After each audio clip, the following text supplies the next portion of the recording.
let me know. I'm going to speak a little bit about the Duolingo English test. These three things, accessibility, security, and validity. I'm not going to actually focus on the validity, but I'm happy to answer any questions there. I'll focus mostly on the accessibility, the security, and primarily the universities that are accepting the test. My name is Sam Fleischmann, and I work on international engagement for the Duolingo English test. Prior to my time with Duolingo, I was a school counselor. So I worked with Education USA, and I worked with school counselors, I worked with students, and I hosted universities. I was at a school in Singapore, and I was at a school in Hong Kong. And then I moved to the United States to work at Duolingo. This is a lovely bridge here in Pittsburgh, Pennsylvania, where I am living and where Duolingo was founded. To talk a little bit, I'm just going to go over this real quickly, the overview, the accepting institutions, some security. I'll talk a little bit about the scores if you'd like. I'm going to show you the website and then happy to answer any questions.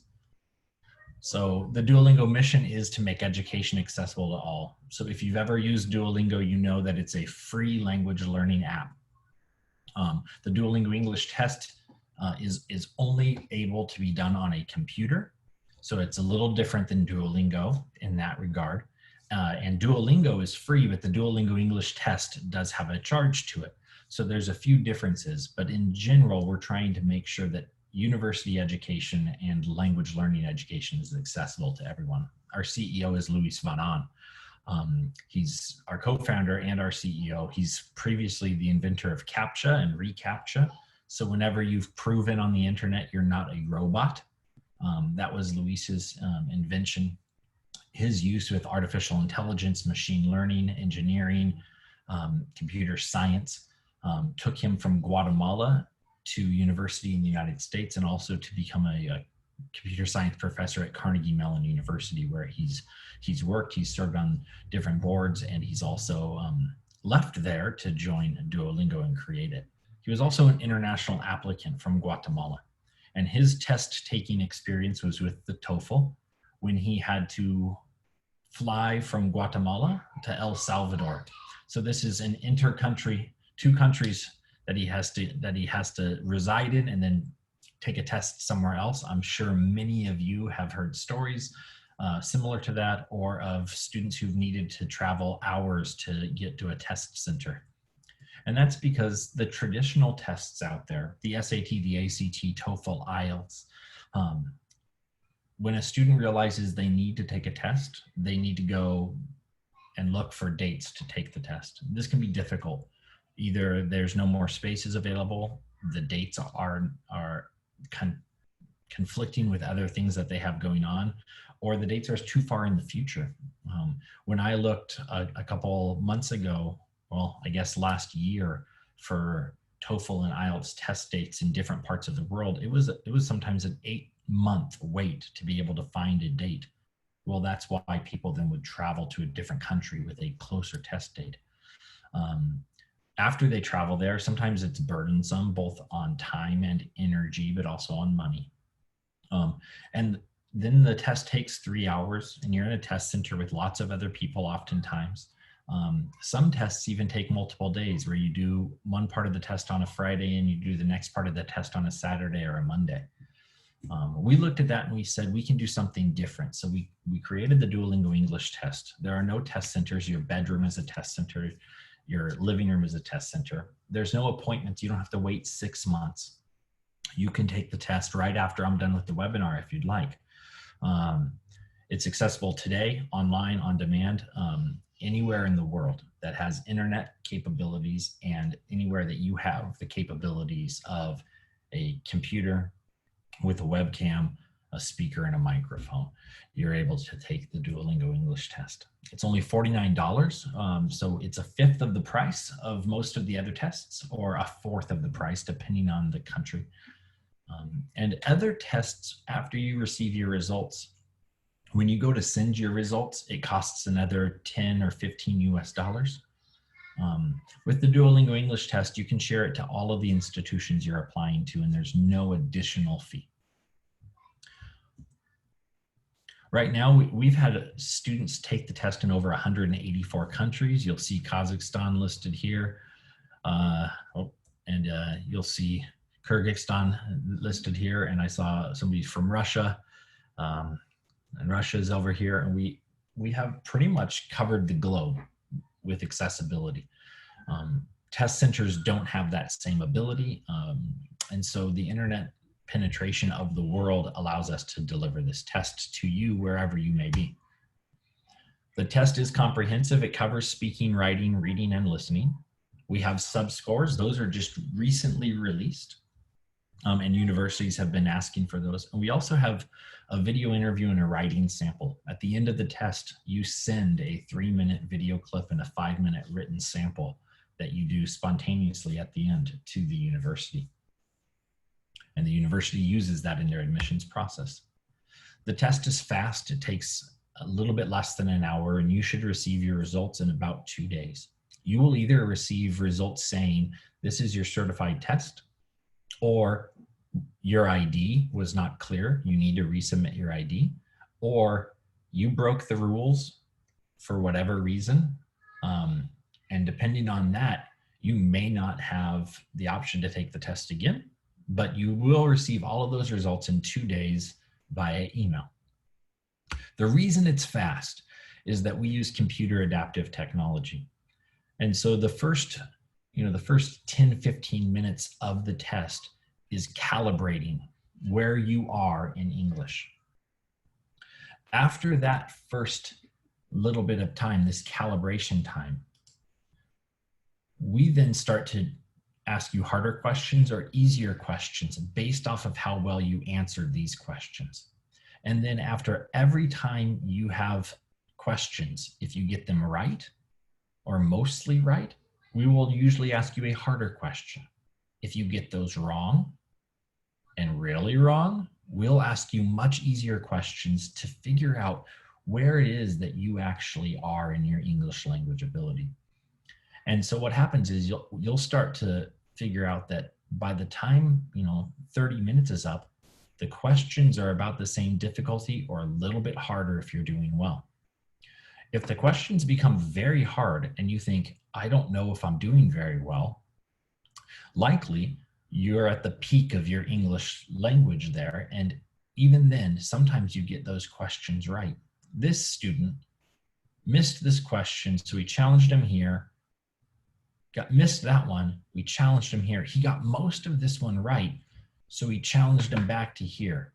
And what happens is when he got that one wrong, we were able to determine based off of the different item types, what aspect of their English language caused them to get this one right, where they were getting these ones wrong. And that's all done through artificial intelligence and machine learning and scoring of that. So as you take the test, you'll notice that sometimes the questions are getting harder, and that's because you've done well on the previous question. The test is accurate in that its reliability and validity are strong, and the correlation with other tests are strong as well. And it's secure. The security is important. If you break the rules, if you intentionally break the rules, there are consequences. You will not get your score, but also if you intentionally break the rules, then you won't be able to take the test again. There are rigorous security protocols that start when you onboard. You can't use certain browsers, for instance, because we are able to detect what browser you're using and if you're trying to access additional support. So there's rigorous security protocols and individual proctoring on each one. We're using a combination of humans and artificial intelligence to proctor your exams. So who accepts the test? Accepting institutions, there are nearly 2,000 programs from around the world, from high schools, ESL programs, colleges, undergraduate bachelor programs, graduate, postgraduate programs. There are also businesses and employers who are asking their applicants for jobs to also prove their English proficiency. I'm going to take you to this website here pretty soon, englishtest.duolingo.com, institutions, and show you around the website a little bit. So I did a little ABCs of universities that are accepting the test. And you'll see here, if you go A through Z in the United States, we're only missing a couple letters of universities accepting the test. These are not all the most selective universities. I really wanted to provide you all, students, opportunities to see the wide array of options in the United States. So I've put some large state universities here, like Arizona State University is a very large university, 70,000 type students. Kent State is a public university, very similar in terms of policies and who they serve in terms of what type of students are going to go there. But Kent State is much smaller. You've got small regional universities that are like Loyola Marymount University, Elon University. You've got liberal arts colleges like Franklin and Marshall and Hamilton. Indiana University is another big, large state one. You have large public universities like Boston University. And then you have the highly selective, a Caltech, a Dartmouth, a Johns Hopkins, a Tufts, a UPenn, a Vanderbilt, WashU, and MIT. So you have options all around the United States that you can apply to their institutions with the Duolingo English test. No need for a TOEFL, no need for an IELTS.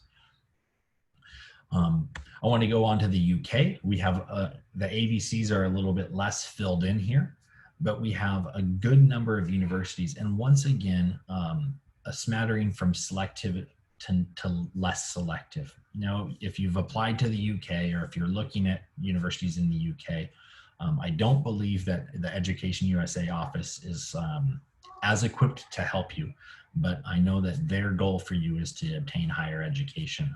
And so I'm sure that they will either help you or direct you to the correct place to learn more about the requirements and how to look at universities in the UK. There's also universities in Canada, and the ABCs here are quite good. There's a lot of community colleges in Canada that are accepting the test. There are also a lot of community colleges in the United States accepting the test. So when you have over 1,300 undergraduate programs accepting the test and over 500 postgraduate or master's degree programs accepting the test around the world, you're able to really find a good fit for you. This has everywhere from art universities to community college to tech universities to highly selective world-renowned universities. There's also universities all around the world that are accepting the test. You'll notice here specifically some in your region: Astana Institute of Tech, KBTU, Nazarbayev, and then we also have some down under in Australia and New Zealand. There's some in Ireland. We have another one in Kazakhstan there, in Japan and in China, a British university in China, in Spain and Hong Kong. So there's universities all around the world where the Duolingo English test will help you to gain admission into these universities. So that's very important, and I'll guide you to our website now. Also, are there any questions or chat happening that I'm not noticing? We're good. Okay, cool. There are no questions yet. I'm going to take you to the website. And so on the website, when you get to the website, you will see, once you create an account, you'll see that you can take a practice test. And I really want to show you the importance of taking a practice test. This is likely the very first time that you will take a high stakes test. A high stakes test means you can take our test and be admitted to Stanford University, Johns Hopkins University. That's high stakes. There's a little bit of pressure that you might feel there. Or any university, especially if you're the first in your family to go to university. We really want to make sure you're comfortable with the style of the test. And so as you take this test, you can take a practice test. And the practice test is about 15 minutes and it's entirely free. And so we want to make sure that you recognize all of the different items that come on the practice test.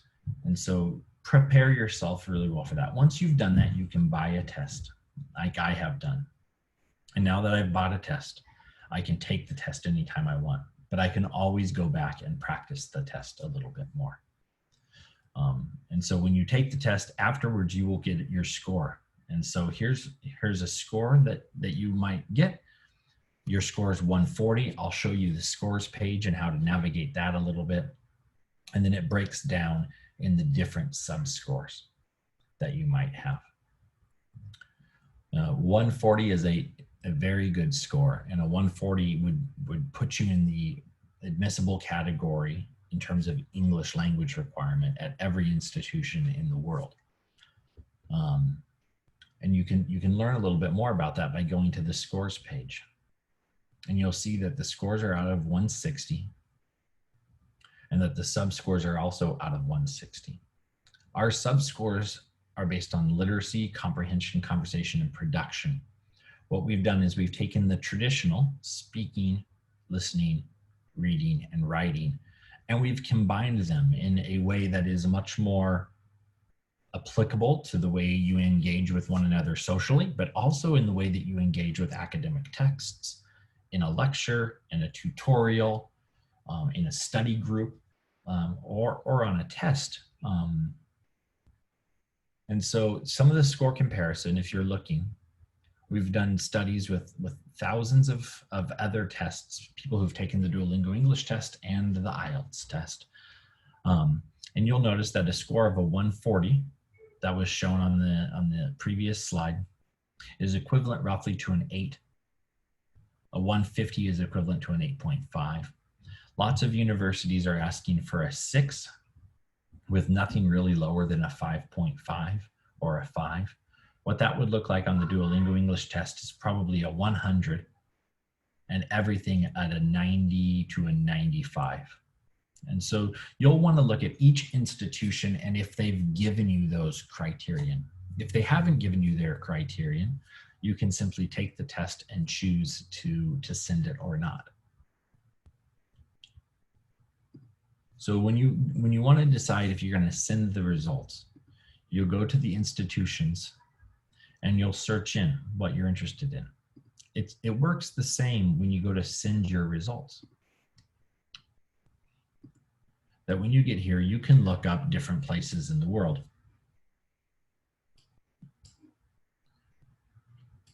So if you wanted to look up the university in Afghanistan, we have these. If you want to look up universities in other stands, we have a large number in Kazakhstan. We have Augustana University in South Dakota. We also have Augustana College. And then we have a few in Uzbekistan as well. There might be others that are accepting the test that have not let us know that they're accepting the test. So if you ever find a university that is accepting the test, but is not on our list, it's likely that they don't know that the dashboard where they get the video interview and the written sample is an option for them. They are probably just taking the certificate. So if you find a university that's not on our list, please reach out and let us know. You'll see that this individual has already sent his score to Queensland University of Technology. That's in Australia. They sent it earlier this month. If they want to send more, they'd be able to select the university and they'd be able to send it to any university on this list, and they can click as many as they'd like. Adelphi undergraduate, graduate, just their Shorelight program, Adler University, and as they click next, the following institutions are not partners yet. They'll still receive the score, but they may not use it in the same regard. So that's good to know as well. I'm going to answer this question here. How can we prepare for this test? Only by practice. I will say that as you're going to practice the test, the best way is through this practice test. The other ways to practice the test are to speak, read, write, and listen to more English. And that's simply because the Duolingo English test is a measure of your English ability as a whole. So your English is the best, improving your English is the best way to prepare for any of these tests. It helps you with the test, but it also helps you in the academic context, and it helps you in being able to produce and use English in whatever setting you might find yourself in. I have a few specific recommendations with that. One is if you have little brothers, sisters, nieces, or nephews, read children's books to them and record yourself while reading the children's book. Then Send that recording to somebody whose English is much better than yours and ask them for critique. Ask them where you could improve in your intonation, where you could improve in your delivery, where you could improve in your pronunciation. And you should also, even while reading that children's book, you should highlight words that you don't understand and see if there's other words that will help you understand those words. And if that becomes so easy and enjoyable, and the critique is you have no issues with your delivery, pronunciation, intonation, then what you do next is you choose a little bit more of a difficult book and you read it just out loud in general, not to a kid. You could still read it to a kid. I think that skill level actually helps you in English in ways that are practical and better for humanity, but also better for you. And in doing so, you actually improve your English to where this test is not so difficult. It's also a $49 test. And so I do think taking the test is a great first step to understand where you have some weakness. You see, if you take the test and on your results, you have 100 and your literacy is at 115 and your comprehension's at 115, but your conversation and your production are in 70. What that is telling you is that you really need to work on your speaking and your listening. And the best way to do that is to just engage in more conversations with people that speak English. And there's places online to do that.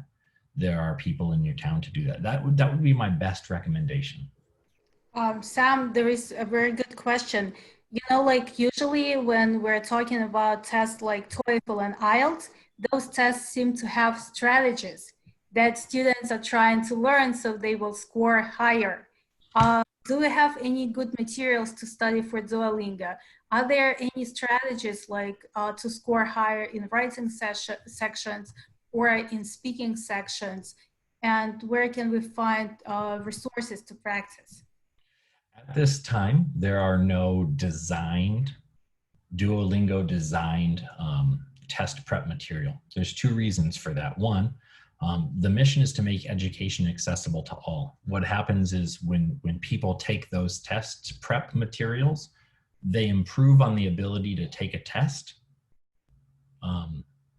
not necessarily their ability in English. And universities don't always love that. But additionally, those test prep materials often cost a lot of money. And so the mission is not really designed for that. However, we know that we want you to feel comfortable taking the test. And so there are people out there who will design and teach you how to take tests better. But they're going to cost you a lot of money to do that.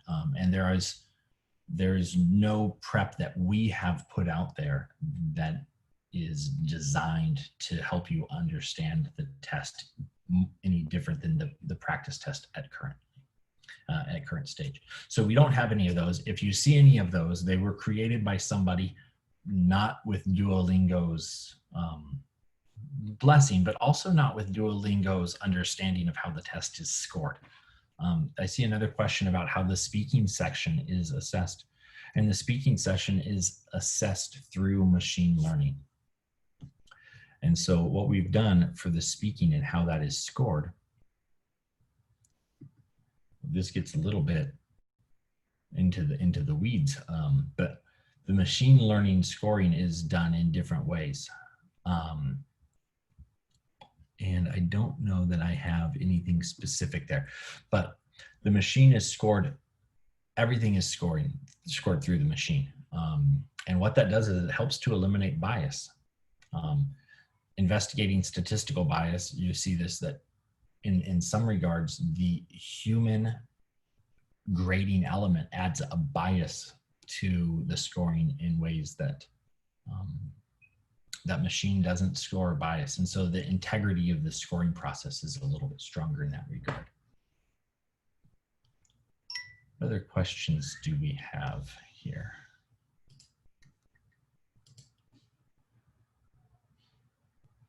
There is a question, does the time spent on a task affect the score? For example, you answered fast and you have some time. Is it better to move on or wait and check again? It's a great question. The speed in which you answer the question is not assessed in the scoring. And so you have some time to take your full time to really evaluate and look at the question and make sure and listen to the prompts to make sure that you've done the best you can on each section. I will say that when you have 3 minutes to work on a section, the computer and our human proctors are going to watch you for the entire time. And so there's an element of proctoring there, but there's no scoring that is delayed because you're spending the full 3 minutes. There's a question here that this test is testing just your everyday English rather than your academic English. Is this true? That is not true, but there's elements to why that statement is made by others. The test measures your English ability on the entire range of the CEFR. And what the CEFR is the Common European Framework of Reference. And so what happens is that A1 is very basic, non-abstract English language ability. And C2 is master's, doctorate level English ability, complex sentence structure with ideas that are integrated very deeply within each paragraph that you either speak, read, or write. So C2 is mastery. You could get up. Somebody said it's like you are a established politician or a professor at a university where English has always been your language. That's like the C2 level. And A1 is the level where you're really just learning English. Because we test on the entirety of the CEFR, when you get up into this C1 and C2 level work, that is inherently academic because that is coming from texts that are university based. It is requiring you to look beyond just the word, which may be a C1 or C2 level word, and be able to put it into context of a passage, which is C1 or C2 level academic work. Now, we don't assess it in the same way that other academic tests are assessed, but the ability to showcase your English language at a B2, C1, C2 level over time through the different items we have is academic.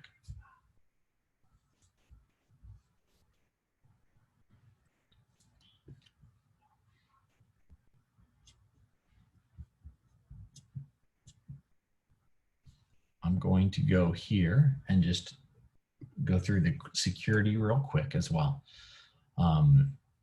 So the test takes about 60 minutes, the proctoring about 2 days, the sharing anytime you'd like, and the reviewing, you can review your score as much as you'd like.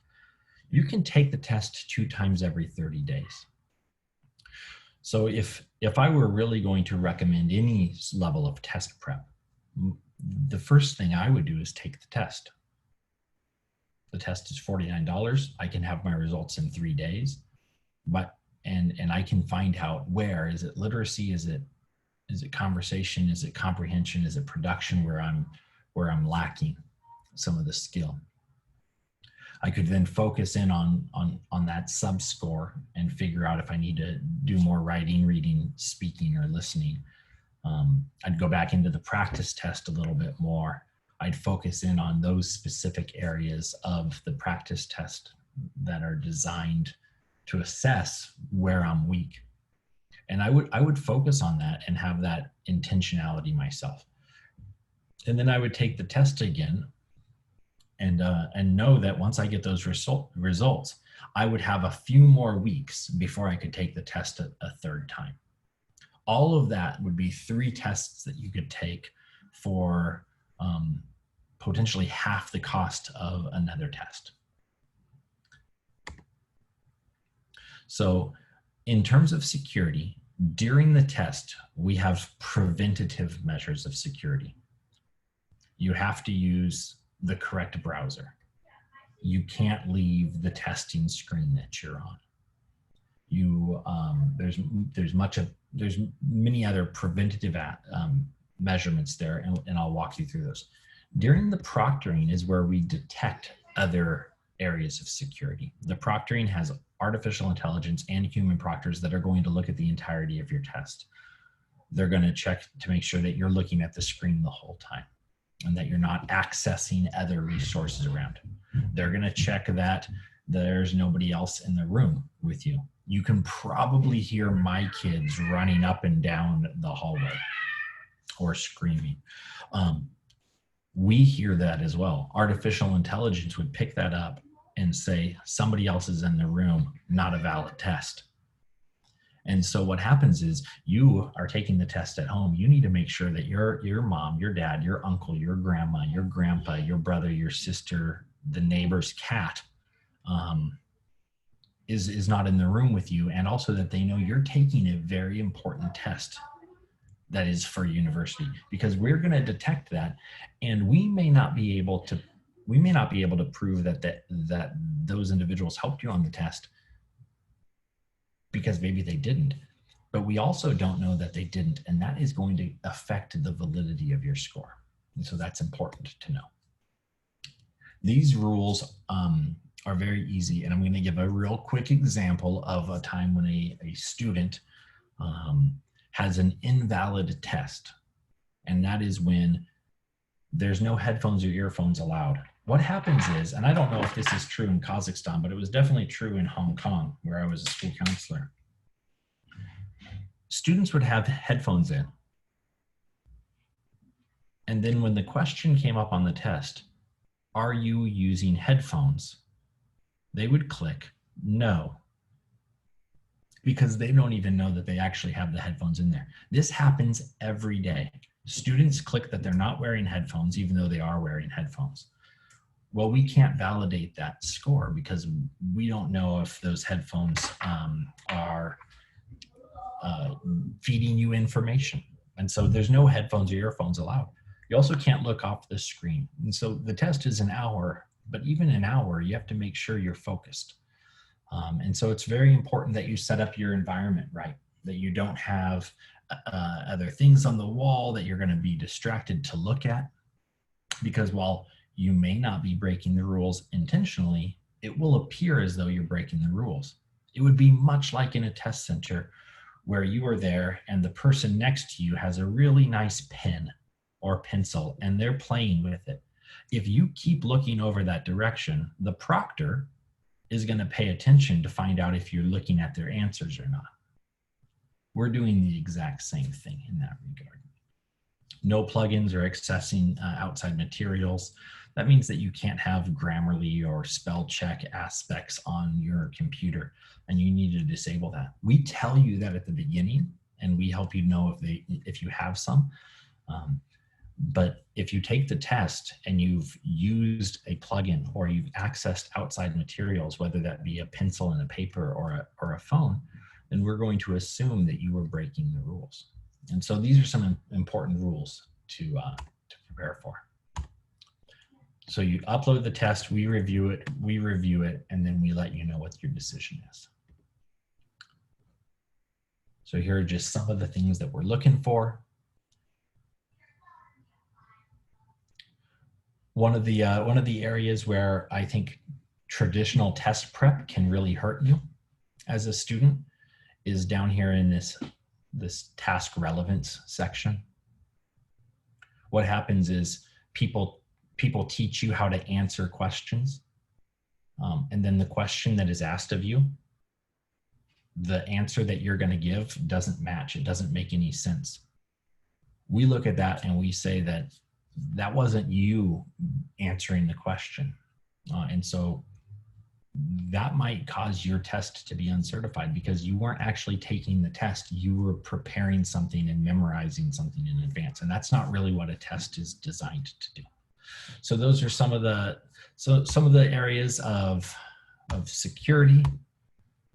And we have long speaking, writing prompts that are sent over to universities. So I'm going to stop there because I'm about out of time, but answer any other questions that you have. Yeah, the practice test. The practice test does give you a range of where you likely are. The practice test does not currently give you the sub-score breakdown, though.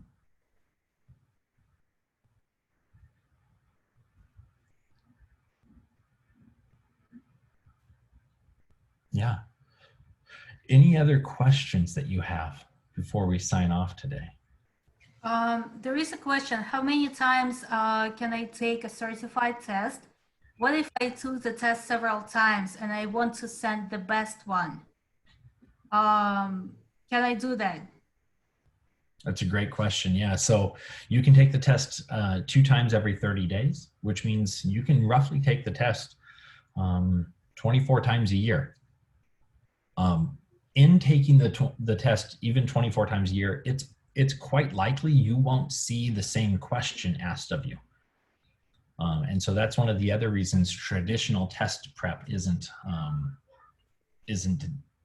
designed in the same way. Traditional test prep says, here's the question that you're going to get. It was a question used on a previous test. With the Duolingo English test, all of our items are changing and adapting so often that preparing that way doesn't make as much sense as just practicing English. And then if you have 7 different test scores, you can send the one that you want to send. You can send 4 if you want to send 4 different ones. You can, but you don't have to send. You don't have to send all of them. And also, universities are not going to combine them. They're not going to super score these as well. Specifically, they typically don't super score English language tests in general. And I think that there is a question, will it be online? So I think it's really important to understand that it's online. Yeah, the entirety of the test is online. You do have to have consistent internet for that hour. It does not have to be extremely high speed internet, but it does need to be consistent. So it has to be consistent internet and no one at home. Correct. So or at least people at home who are sleeping. Yeah. How accurate is the practice test? Sometimes it can show a wide range of the score. Yeah. It's fairly accurate. The practice test is not as robust as the official test. And so the practice test will give you a range and you will land in that range, but that range is still fairly big. If a range is between 90 and 115, that's a whole level of CEFR, of the Common European Framework of Reference. And so that's a big range, and you could be on the bottom end of that or the top end of that. And that is fairly consistently accurate, but it is a big range that the practice test gives you. I think maybe we can actually repeat how many universities accept the Duolingo English test. And it's important to point out that even if you don't have it on your website, many universities will still kind of like review it and accept it. That's correct. If you send your certificate to a university, most every university will use that in their admissions process. But if they're not accepting the test, they won't receive your video and your written sample. I see a question here that, what if I get nervous and I look at my keyboard when I type? That is very understandable and common. And there's a difference in looking down to type and then looking down to type this way. And so it is important that as you're typing, you want to be able to see what you're writing. And that is where artificial intelligence will look at that and say, this looks suspicious, but the human proctors will come into it and they'll watch it and say, it's not suspicious. That's normal human behavior.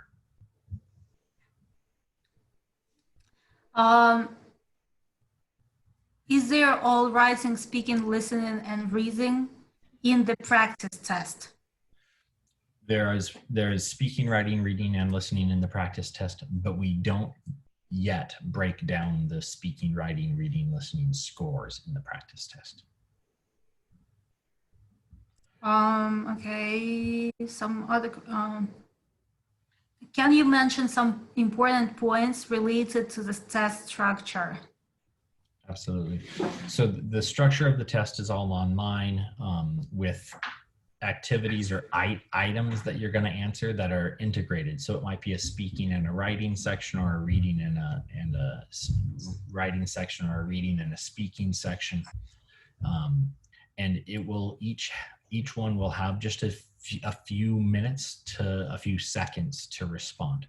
There's a couple of them where just an image comes up, and you need to be able to recall quickly what that image is and speak it. And then you'll go to the next section of the test.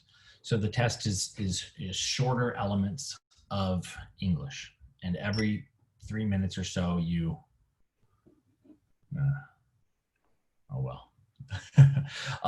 every 3 minutes or so you will be able to move on to the next section of the test.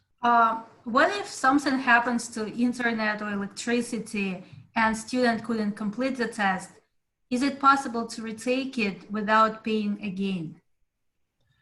So if you have technology issues, internet connectivity goes bad, internet browser breaks, stalls or whatever, we will know that. You will be given a free chance to take the test again, but you do have to start over at the beginning of that test. I'm not sure if I understand it right. What advice moments during the test on what the extra attention should be paid? What advice can you give on what should we pay extra attention during the test?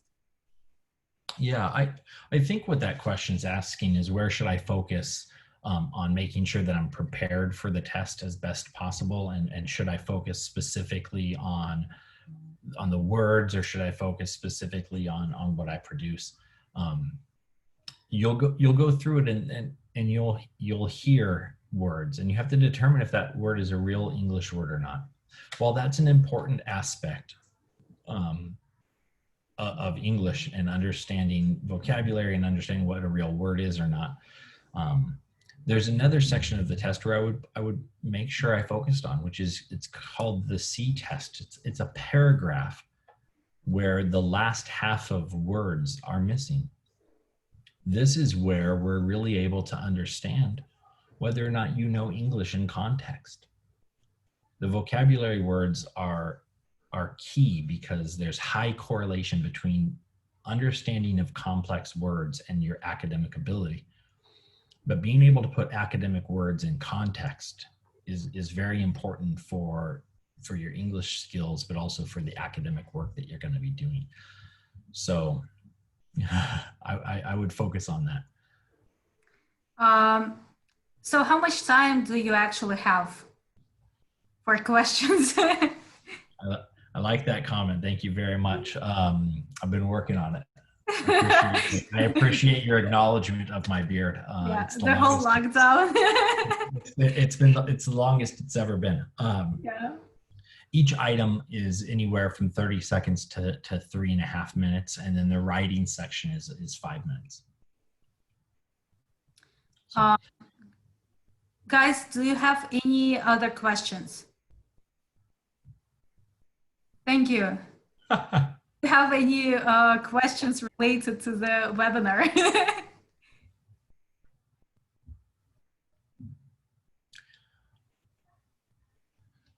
Awesome. Keep them coming if you do.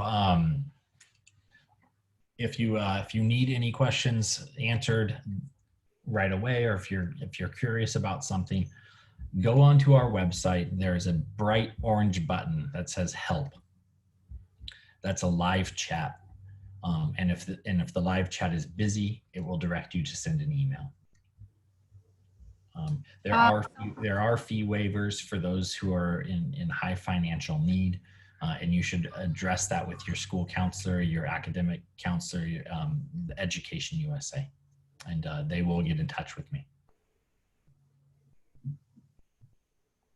Yes, during the test, you'll have 7 or 8 different tasks of each item type. Potentially, you'll have only 5 of certain item types if you've done those item types consistently, and we don't need to continue assessing you on that level. And I actually had lots of students who took the test, like they took Duolingo and they took IELTS test, and Duolingo seems to be much more convenient. It's shorter, you can take it at home. Sure, you have to make sure that everyone is gone, like you're just sitting there by yourself. And plus, like test scores are relevant. So it's like whatever they got in IELTS is similar to Duolingo. Yeah.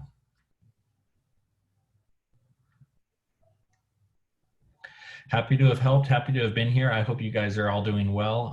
And every day that we have more Kazakhstan universities accept the test, we get excited over here. So if you're going to stay in Kazakhstan, there's lots of opportunities for you at universities there. And if you're looking abroad, I know that the Education USA office is here to help. So thank you very much. Thank you. Bye-bye. Bye-bye.